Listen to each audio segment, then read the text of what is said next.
E aí, pessoal, que é o Elias, né, professor de vocês. Hoje a gente vai falar de filosofia, né? Então, é um vídeo para o sexto ano. Então, o sexto ano aí, só que é do sexto ano, o vídeo é para vocês. Hoje a gente vai falar especificamente sobre o capítulo 4, tá, do livro de vocês. Então, se você tiver com o livro aí, pega o livro, capítulo 4, né, os pluralistas, e vamos fazer uma discussão aqui rápida. É muito importante que vocês leiam o livro, tá? Porque o vídeo não substitui a leitura, pessoal. Não deixem uma coisa substituir a outra. É para vocês lerem, tá? Façam anotações, façam os fichamentos, anotem as dúvidas e enviem lá no Google Class, tá? Mandem lá no Google Class que eu vou responder o quanto antes, certo? Pessoal, em relação à atividade, tá? As atividades vão funcionar da mesma forma como na história, tá bom? Então, atividades que eu for passando do livro vão ser contabilizadas como nota de trabalho, tá bom? E as atividades de TDs que vocês vão pegando lá na escola vão ser as notas bimestrais de vocês, tá bom?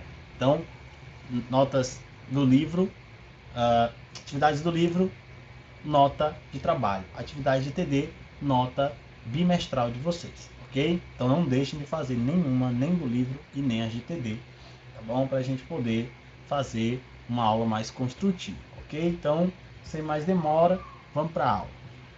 Então, pessoal, né?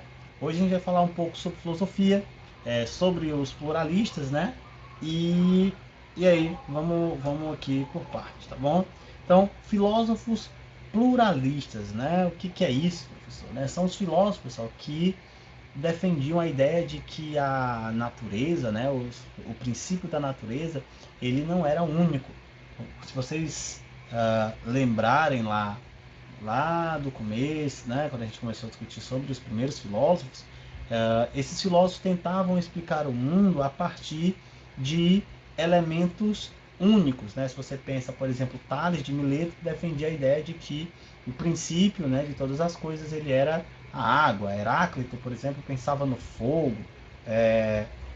Se você pensa Anaxímenes, você tem o ar e por aí vai, né? Então essa ideia de que a natureza ela era produto, né, de certa forma, de um elemento único primordial, ela muda quando a gente pensa nos filósofos pluralistas, né? O nome pluralista é referente à ideia de que a natureza, na verdade, ela possuía múltiplas origens, né? Que a origem da natureza, que a origem do universo, do mundo, de todas as coisas, ela é múltipla, quer dizer, a natureza ela é composta não só de um elemento, mas sim de uma quantidade de elementos, tá certo?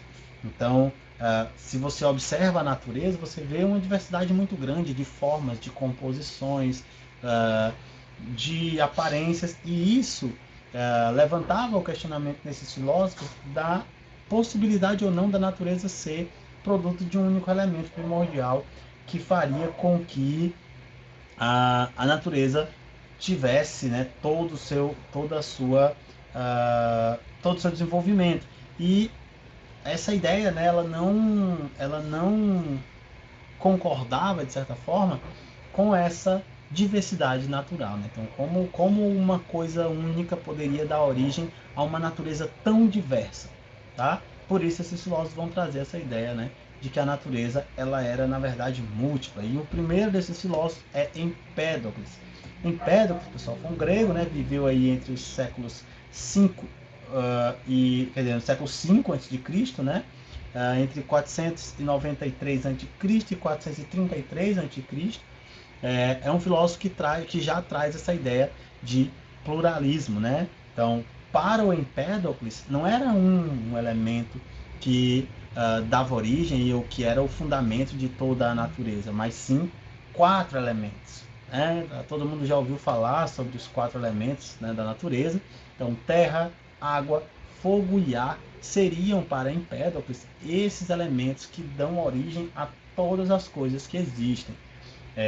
E aí, muitas vezes você pergunta, como então seria possível que apenas esses 4 elementos pudessem dar origem a coisas tão diversas, de maneiras tão diferentes entre si? E o Empédocles ele vai responder isso na seguinte proposição: diferentes seres, diferentes proporções desses elementos. Então, era a relação entre esses quatro elementos que garantia a diversidade de todas as coisas. Então, a proporção maior de um elemento e a proporção menor de um outro elemento naquele ser, naquela coisa, ela dava origem a esse ser diferenciado. Então, determinado ser poderia ter mais de um elemento, mais terra, mais água, e menos de outro, menos fogo, menos ar, ou mais do fogo e mais do ar, e menos terra e menos ar, e por aí vai. Então, assim, é essa proporção, né, a quantidade, vamos dizer assim, vamos colocar nesses termos, a quantidade desses elementos é que garantiria a diversidade de coisas e seres que nós conhecemos, né, na concepção de Empédocles. Empédocles também defendia a ideia de que, além desses elementos, né, além desses quatro elementos, eles eram regidos por forças primordiais, que ele vai considerar que eram responsáveis pelo agrupamento e pela separação desses elementos. Tá? Então a gente tinha o agrupamento desses elementos daria origem ao objeto, à coisa, àquele ser, e a separação ela significava a morte e o desaparecimento daquele ser. Né? Então o amor e o ódio seriam essas forças primordiais do Empédocles. Né? Então Empédocles, amor uniria para o Empédocles, né? Então para ele os elementos eles seriam unidos por essa lógica que é do amor, né? Por essa força primordial, e o ódio, ou também ele chama de discórdia, geraria a separação desses elementos. Então é nesse agrupar e separar que a gente vai ter o surgimento e o desaparecimento de todas as coisas que existem no universo na concepção de Empédocles, tá? Então lembre-se disso. Aqui a gente está pensando de acordo com o pensamento do Empédocles. Então a gente tem aqui, né? Porque só eles existem contendo uns através dos outros, né? No caso aí, as coisas e os elementos, transformando-se em homens e em espécie dos outros animais, ora reunidos sob a influência do amor em um todo ordenado, ora cada um deles se movendo separadamente sobre o efeito da força hostil do ódio. Então você vê aí uma descrição do Empédocles sobre como esses elementos ele atuam, né? Então eles existem através uns dos outros e é a partir dessa relação entre eles que surgem, né? Que dão origem aos homens, aos seres humanos, aos animais e às coisas que existem. Ora, eles estão reunidos, quer dizer, dão origem a essas coisas, quando o amor ele prevalece nesse sentido, e ora eles estão se separando, dando fim àquela existência quando o ódio ele prevalece. Então você teria aí essa relação constante, né? Ela acontece constantemente e ela é, teoricamente, né, na concepção de Empédocles, infinita. Então ela acontece a todo momento e isso sempre, né? Então esse é um dos primeiros filósofos atomistas, né? E o seu pensamento ele é fundamental para os demais após ele, tá? Outro pensador muito importante é o Anaxágoras. Anaxágoras defende, né, a ideia de que a natureza ela é eterna e plena e ela possui, na verdade, uma mistura primordial, né? Quer dizer, a natureza como ela é fruto dessa mistura primordial e todas as coisas que nela existem também. Tá? O Anaxágoras foi um filósofo aí já também do século V a.C., né? Então viveu entre 499 a.C. e 428 a.C.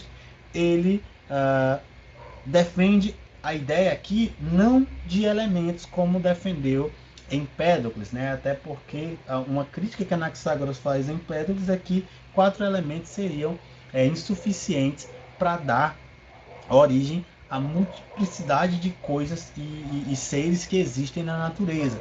Né? Então ele defende a ideia de que não seriam apenas 4, mas infinitas, né, partículas que ele chama de sementes. Essas sementes, elas estariam em todas as coisas e em tudo que existe no universo, né, na natureza.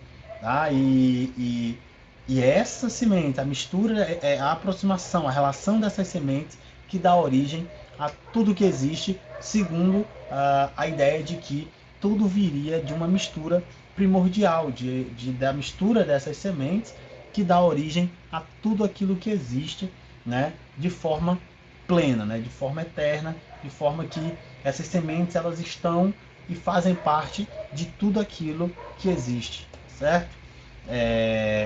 A inteligência que governa o universo, porque assim, Empédocles ele defendia a ideia de que existiam forças primordiais que eram o amor e o ódio. Anaxágoras traz uma nova concepção.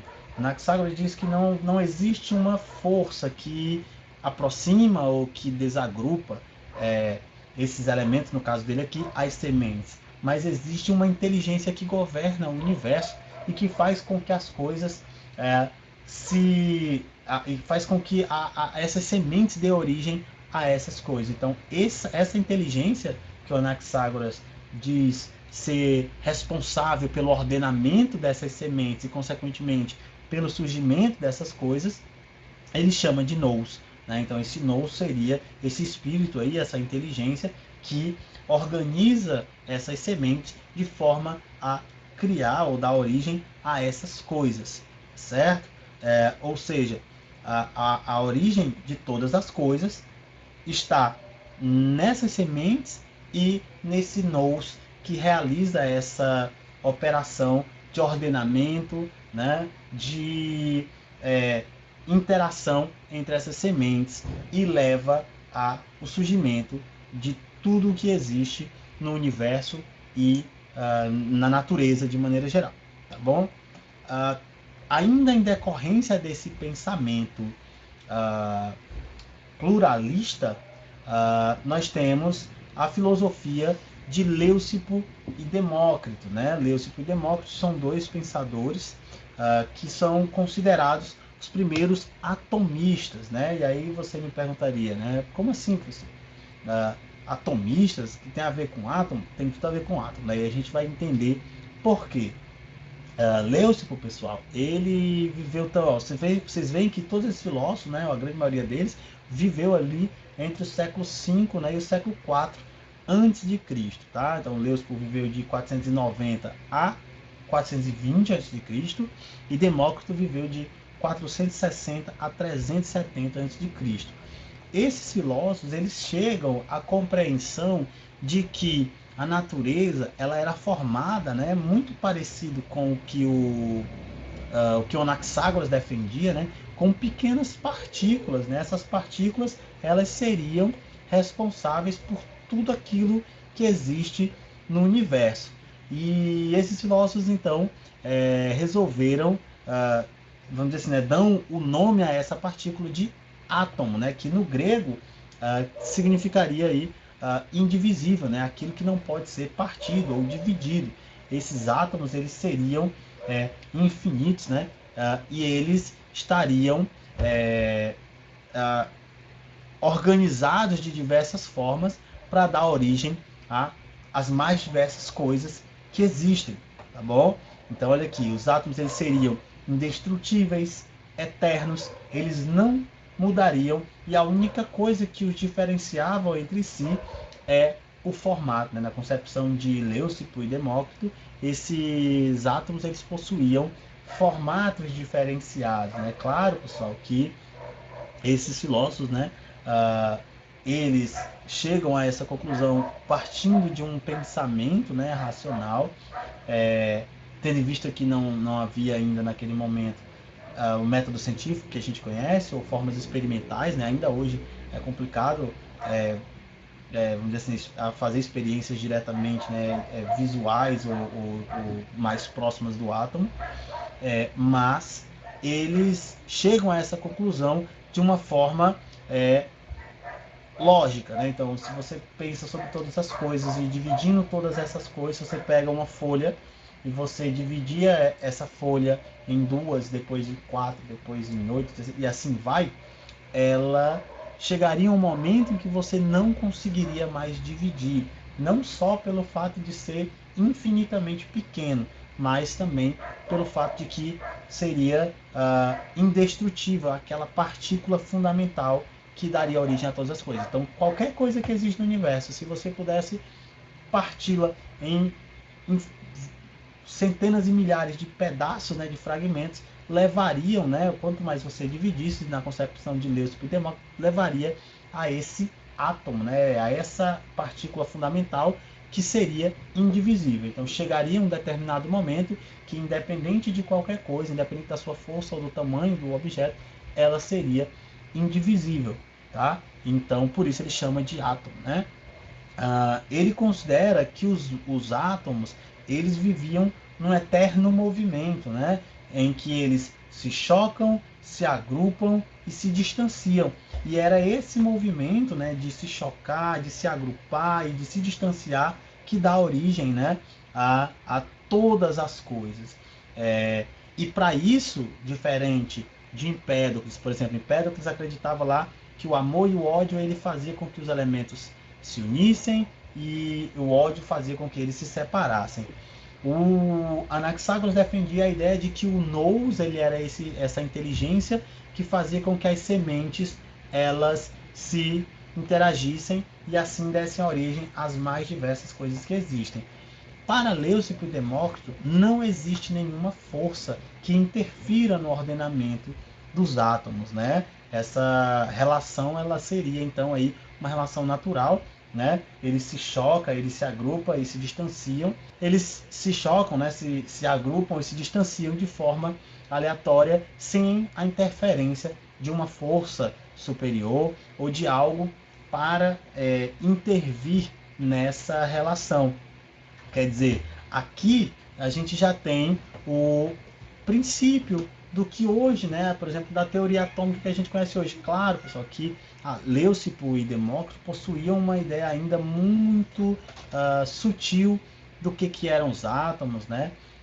E esse pensamento ele foi se desenvolvendo ao longo do tempo, mas aqui a gente tem o início de um pensamento que garante, né, hoje uma compreensão bastante profunda sobre a natureza e sobre a composição da natureza. Então, se hoje a gente pensa em física atômica, em química atômica, muito disso, né, se deve ao pensamento desses filósofos, né? Então, hoje, quando a gente tem uma série de produções ligadas a compreensão do que é o átomo, muito do que esses filósofos colocaram nesse momento, né, hoje já é discutível, né?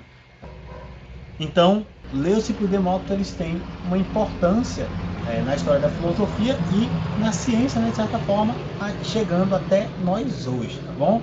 Então, eu espero que tenha sido claro, né, que tenha sido claro, que vocês anotem as dúvidas que vocês tiverem, né, vejam o vídeo quantas vezes for necessário, enviem lá as dúvidas no Google Class e aí eu vou responder o quanto antes, tá bom? Então, o Google Class é a nossa forma de manter contato, a gente interagir. Então, não deixe lá de enviar suas dúvidas, seus questionamentos, para que eu possa responder. E é muito importante que vocês façam isso, tá bom? Então, até a próxima. Muito obrigado por assistir e vamos nessa.